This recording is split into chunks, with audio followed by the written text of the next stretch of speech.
نمرود ملعون نے حضرت ابراہیم علیہ السلام سے جب مناظرہ میں شکست کھائی تو کچھ نہ کر سکا۔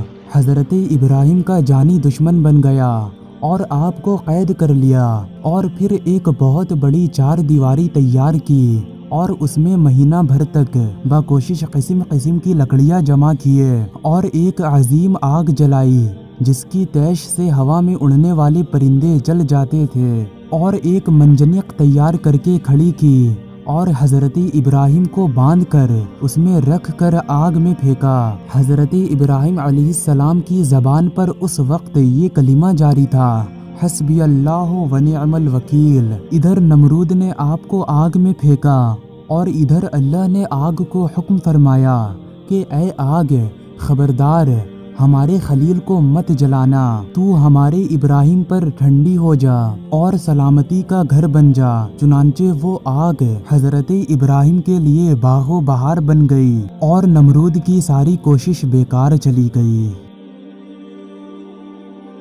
سبق یہ ہوا، اللہ والوں کو دشمن ہمیشہ تنگ کرتے رہے لیکن اللہ والوں کا کچھ نہ بگاڑ سکے اور خود ہی ذلیل ہوتے رہے۔